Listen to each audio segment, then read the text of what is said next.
Welcome to Advent, everyone. We've got a lot to celebrate this season. This is Pastor Ryan Stout over here at St. Peter's Lutheran, and this video is our weekly Faith 5 reflection. Now, as I said, this is Advent, a new year for the church, year B in our readings, which is to say the year of Mark and John. We'll be hearing a lot from them on Sunday mornings. And this is a time when the church really does spiritually sort of flow in the opposite direction of the culture, right? December in stores and shops, on television, is a month-long Christmas holiday extravaganza where everything's ratcheting up, right? The lights, the music, the stresses, and hopefully also the joys. But the church kind of puts everything into reverse, insofar as Advent for us is a season of stillness, silence, calm, contemplation, waiting, and knowing that Jesus is with us in our waiting, even as we await his advent in history, in mystery, and in majesty. Now then, Sundays in December and Christmas Eve at 4 and 6, we are blessed to have the faithful and talented Janelle Brockle joining us in worship as our musician. It's been about 9 months since we've had live music in the sanctuary, and everyone from this area knows Janelle's talent. So we're very much looking forward to worshiping with her.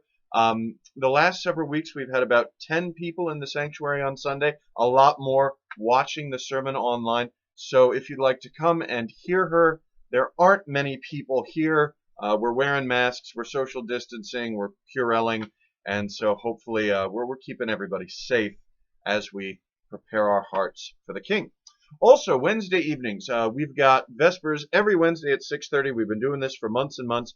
But in this season of Advent and in Christmas to follow, that is to say Wednesdays throughout December, we are enjoying Taizé prayer, which is a quiet, contemplative, beautiful service that does not involve a sermon, but does involve silence. So rather than posting videos with midweek sermons, I'm going to be trying to live stream some of that.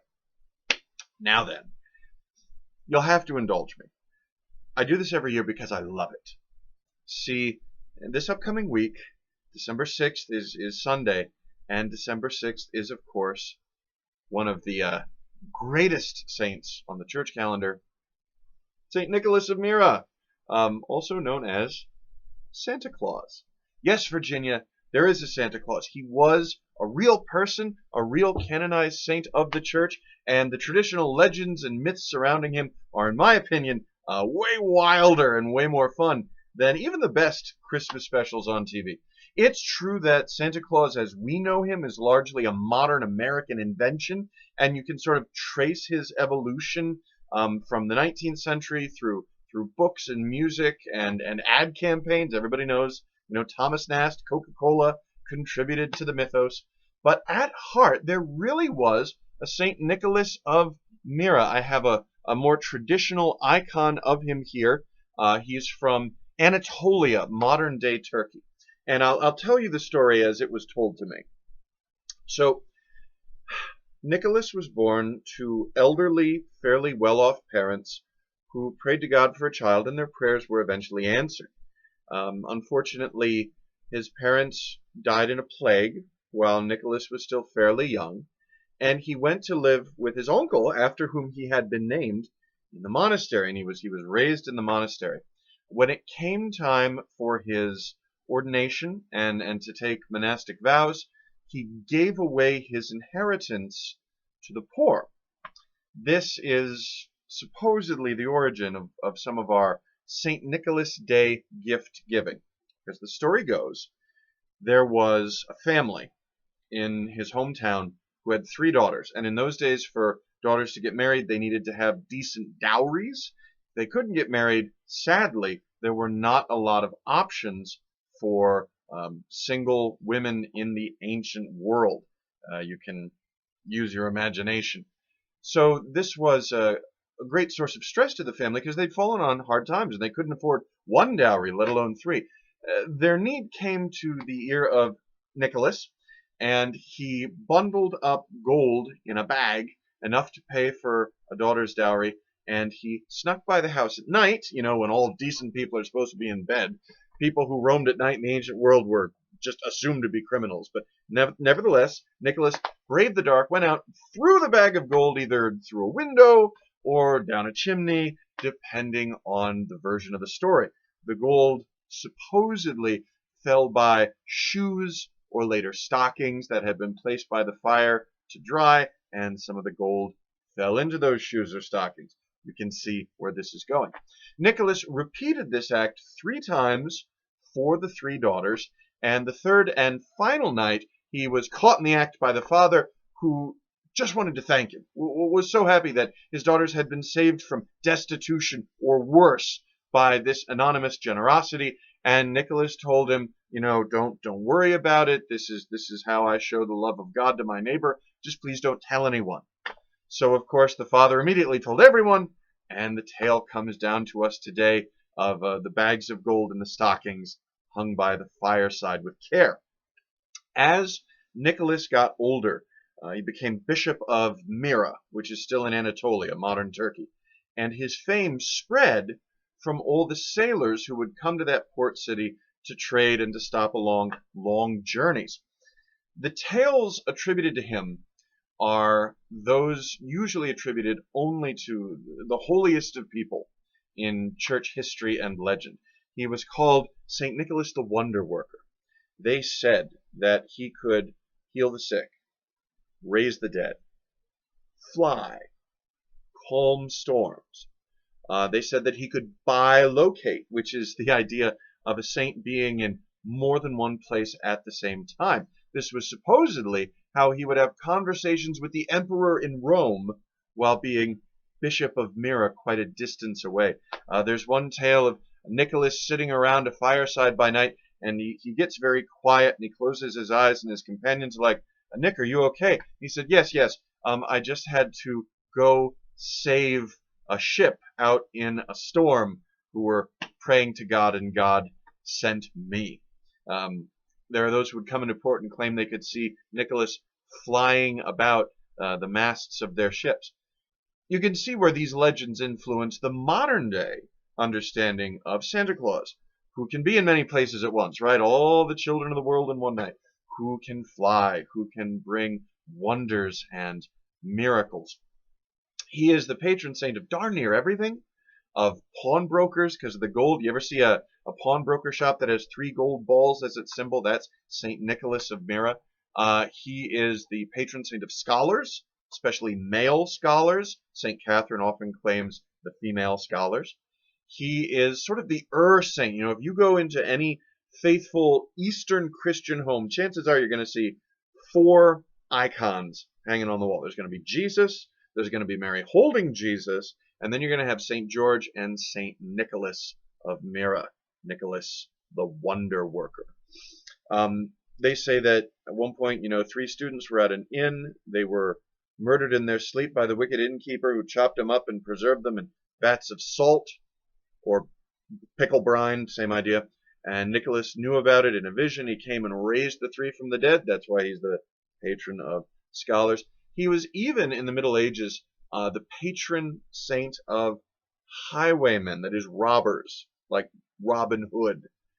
I'm not entirely sure why, other than the fact that he never turned down a prayer request.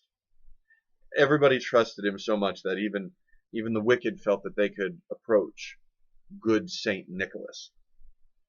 His day, as I said, is December 6th. He often has some sort of Christmas monster partners like Krampus or Der Belschnickel. You can check out my blog. We've got sermons and writings on Christmas monsters. I've gone into detail in other years. Regardless, his gift-giving activity was later transferred to Christmas, probably because of the Protestant Reformation. We wanted to focus more on Christ giving us gifts at his birth date than Nicholas giving children gifts on December 6th. But you really just can't keep a good saint down. They are, after all, images of the image of God. And so we have both, of course. We celebrate Jesus' birth at the Christ Mass, Christmas, and St. Nicholas, while we honor him on his feast day on December 6th, nonetheless, he most famously shows up now on Christmas Eve. The reindeer, North Pole, all of that was added later, mostly by American marketing campaigns, and those are lovely in and of themselves. But the last story, the best story about St. Nicholas that I would like to tell is one I usually don't tell kids because it's the bones of St. Nicholas.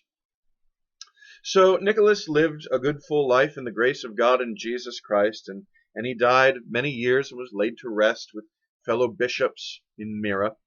And as time went on, Muslim powers began to move west into Christian lands, into Anatolia, and soon Myra was surrounded by Muslim lords. Meanwhile, Italy had been conquered by the Vikings, or more specifically, the Normans, who were Vikings who learned to speak French. And they had it pretty good in Italy, but they knew what would really be sort of the strawberry on top of their kingdom is if they had a famous saint's bones, and then people would make pilgrimages to Norman Italy, and they'll bring their money with them. So they thought, well, what about Nicholas, right? He's the most famous saint in all the East, and he's surrounded by unbelievers, so we should go rescue his bones. That's just what they did. They piled into their ship, they went to Myra, they got to the church. There was a monk there who saw these big, burly, Franco-Italian Vikings and said, "What are you guys doing here?" And they said, "Well, where is the saint? We have come to pray at his tomb." And the monk said, "Have you come to steal him?" Sharp monk. The Vikings sort of hemmed and hawed, but then they tied up the monks. They were very proud. They didn't kill anyone. That's a big thing for Normans, managing not to kill someone.